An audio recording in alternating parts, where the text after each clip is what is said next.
రాగలిగితే కానీ ఈ ప్రామిసెస్ అన్ని నెరవేర్చుకుని ఉంటే ఈరోజు జిల్లాల స్థాయిలో జిల్లాల వారీగా ఒక ముఖ్యమంత్రి స్థానిక సంస్థ ఎన్నికల కోసం తిరగాల్సిన అవసరం లేకుండేది. అది కూడా సర్పంచ్ ఎన్నికలకి, సర్పంచ్ వార్డు మెంబర్ ఎన్నికలకు కూడా ముఖ్యమంత్రి పోయి హామీలు ఇవ్వాల్సిన పరిస్థితి ఈరోజు తెలంగాణ రాష్ట్రంలో వచ్చింది. ఎందుకు అంటే 2 సంవత్సరాల్లో జరిగిన పరిపాలన ఏం లేదు కాబట్టి, మళ్ళీ ఎక్కడ ప్రజలు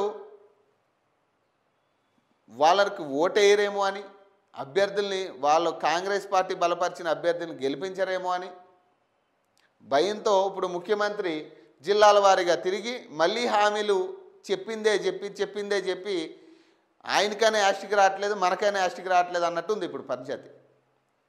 ఆయనకి ఎట్లాగా యాస్ట్ రాదు, ఇక మనకైనా రావాలి. ఇక అదే మాట, ఎక్కడికి పోయినా అదే మాట, అదే అభివృద్ధి పనులు జరిగాయి అంటున్నాడు. ఏం అభివృద్ధి పనులు జరిగాయి అర్థం కాని పరిస్థితి. సన్నబియ్యం మనవడు తినే సన్నబియ్యమే ఇస్తున్నా అంటుండు. నిజంగానే ఇప్పుడు ఇచ్చే సన్నబియ్యమే మీ మనవడు తింటుండా? ఇప్పుడు ప్రజలకు నువ్వు ఏదైతే సన్నబియ్యం పెడుతున్నావో అదే సన్నబియ్యం మీ మనవడు తింటున్నాడా?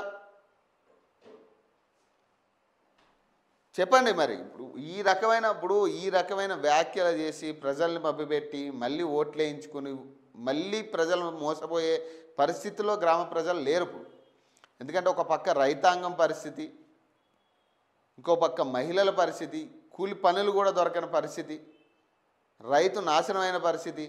ఇట్లాంటి సిచ్యువేషన్స్ అన్నీ చూసిన తర్వాత నిరుద్యోగులు, పేద ప్రజలు, పేద పిల్లలు చదువుకుని సరే ఏ ఐఏఎస్ ఐపీఎస్ అవ్వాలన్న ఆలోచనతో వాళ్ళు ఇప్పటికీ కష్టపడి చదువుతుంటే వాళ్ళ మీద లాఠీ చార్జీలు చేయించి అరెస్టులు చేయించి ఇప్పటికీ ఆ 2 లక్షల ఉద్యోగాల హామీని నెరవేర్చకుండా వాళ్ళకి క్లారిటీ ఇవ్వకుండా ఇట్లాంటి అంశాలన్నీ తీసుకురావడం వల్ల గ్రామాల్లో ఇప్పుడు పట్టణం విషయంలో ఏమో కానీ గ్రామ విషయంలో అయితే గ్రామంలో జరుగుతున్న అభివృద్ధి సంక్షేమ పథకాల గురించి చాలా క్లారిటీ ఉంటుంది. 2 సంవత్సరాలుగా ఏం చేశారు, ఏం జరిగింది అనేది. ఈరోజు వెళ్ళి మళ్ళీ శిలాఫలకం ఓపెన్ చేసి ఇనాగ్రేషన్ చేసి ఆ ప్రాజెక్టు పనులు పూర్తయితే అదొక ఎత్తు, కానీ ఇది కేవలం మాటల్లోనే. ఇది చేతల్లో అవ్వాలంటే ఇంకొక 10-15 సంవత్సరాలు, ఇంకొక 20 సంవత్సరాలు పడుతుంది. అది కాదు, అది ఏ ప్రభుత్వం వచ్చినా అది కాదు, కేవలం హామీల వరకే అది ఉంటుంది.